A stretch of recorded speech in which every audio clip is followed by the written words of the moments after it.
كما من صباح القدر عندما تأتي المؤسسات لتستلم المؤسسات الخدمية والأمنية والشرطية، قبل أن يتوجه كل من يحمل السلاح أن يتوجه إلى ثكنته وأن يلتزم بفرقته أو بكتيبته أو بلوائه ويخرج إلى المعسكرات. لا نقبل ولا نسمح على الإطلاق أن تبقى المظاهر المسلحة بهذا الشكل في الطرقات وضرب الرصاص وما إلى ذلك.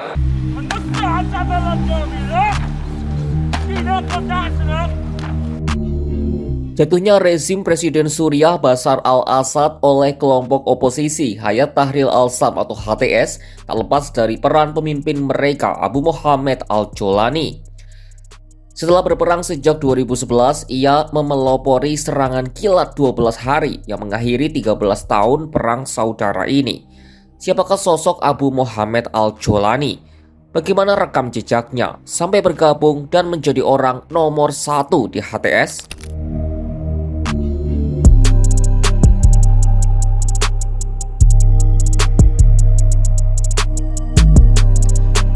Tak banyak yang dapat diketahui soal silsilah dan riwayat hidup dari pemimpin HTS ini.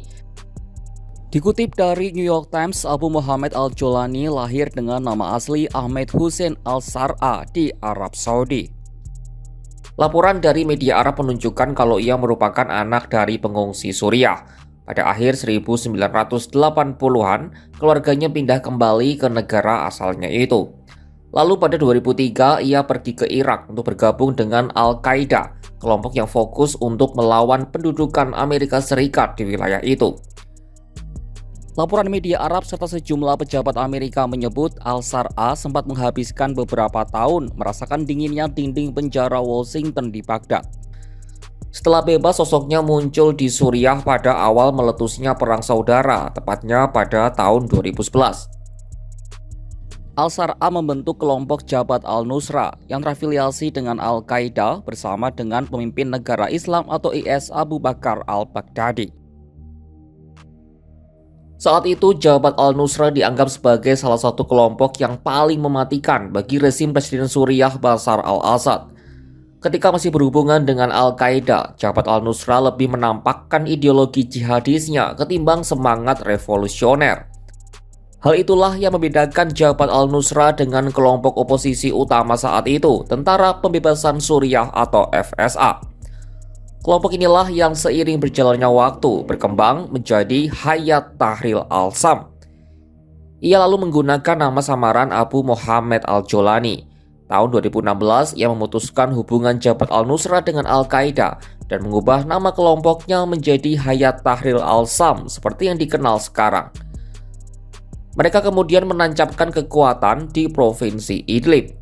Pemutusan hubungan ini merupakan upaya untuk mendapatkan legitimasi internasional dengan menghindari ambisi jihad global dan berfokus pada pemerintahan terorganisasi di Suriah. Di wilayah yang mereka kuasai, al-Jolani dan HTS membangun semacam miniatur pemerintahan. Perserikatan Bangsa-Bangsa atau PBB menyebut HTS memungut pajak, menyediakan layanan publik terbatas, bahkan menerbitkan kartu identitas bagi penduduk.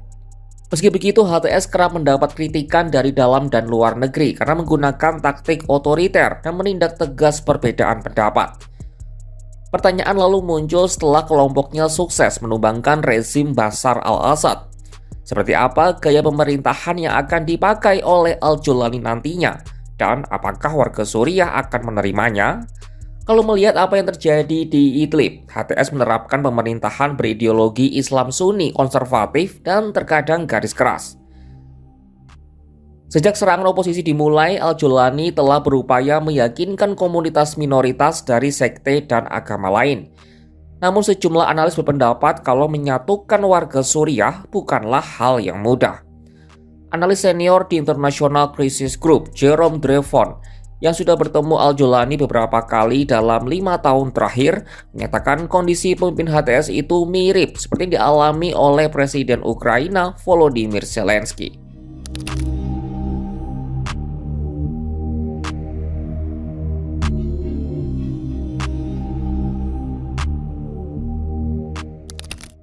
Setelah bertahun-tahun mengalami kebuntuan, HTS melancarkan serangan kilat sejak akhir November yang sukses merebut Suriah dari rezim Presiden Bashar al-Assad. Semua bermula pada Rabu 27 November 2024 saat serangan HTS di kota Aleppo menewaskan puluhan tentara pemerintah. Setelah bertempur selama 4 hari, kota Aleppo di luar kendali pemerintah Suriah pada Minggu 1 Desember 2024. Pasukan oposisi ini lalu berhasil merebut kota Hama, Kamis 5 Desember 2024. Berdasarkan laporan AFP, usai bentrokan pada Kamis 5 Desember 2024, pemberontak menyerbu kota Hama. Kelompok pemberontak HTS menyerbu dari beberapa sisi dan terlibat pertempuran jalanan dengan pasukan Assad. Pemberontak kemudian mengumumkan pembebasan penuh kota Hama dalam sebuah pesan di saluran Telegram mereka. Setelah menguasai kota Hama pada Sabtu 7 Desember 2024, HTS mengklaim telah menduduki kota Homs. Menurut laporan, kini pasukan pemerintah telah mengambil posisi di luar kota Homs. Sementara itu, Observatorium Suriah untuk Hak Asasi Manusia yang berbasis di Inggris mengatakan, pasukan Suriah dan anggota badan keamanan lainnya telah mundur dari wilayah tersebut. Dia juga menyebut bahwa para pemberontak telah memasuki beberapa bagian Homs. Homs adalah kota persimpangan penting yang terletak di antara Damaskus dan provinsi pesisir Suriah yang menjadi basis dukungan bagi Presiden Suriah Bashar al-Assad. Sehari berselang, tepatnya pada Minggu 8 Desember 2024, kelompok oposisi akhirnya merayakan kemenangan setelah berhasil merebut ibu kota Suriah Damaskus dari pemerintahan Presiden Bashar al-Assad. Komando militer Suriah resmi mengumumkan kekuasaan Presiden Bashar al-Assad telah berakhir usai pemberontak yang dipimpin oleh kelompok Hayat Tahrir al-Sham melancarkan serangan kilat. Adapun Presiden Assad dilaporkan telah meninggalkan Damaskus dengan menaiki pesawat menuju lokasi yang tidak diketahui. Pesawat Syrian Air terlihat terbang ke arah pesisir sebelum tiba-tiba berbalik arah dan menghilang dari radar. Tampak ribuan orang turun ke jalan, melambaikan bendera dan menyerukan kebebasan diiringi suara tembakan. Mereka juga menjatuhkan simbol pemerintahan Assad, termasuk menghancurkan poster-poster presiden dan patung mendiang ayahnya. Abu Muhammad al-Jolani adalah sosok kunci di balik keberhasilan Hayat Tahrir al-Sham merebut Suriah dari rezim Bashar al-Assad. Sebagai pemimpin HTS, ia memimpin kelompok itu melancarkan serangan kilat yang sukses merebut Damaskus hanya dalam waktu 12 hari. Rezim Assad berakhir sudah. Sebagai pemimpin tertinggi HTS, kini gilirannya memimpin negara itu.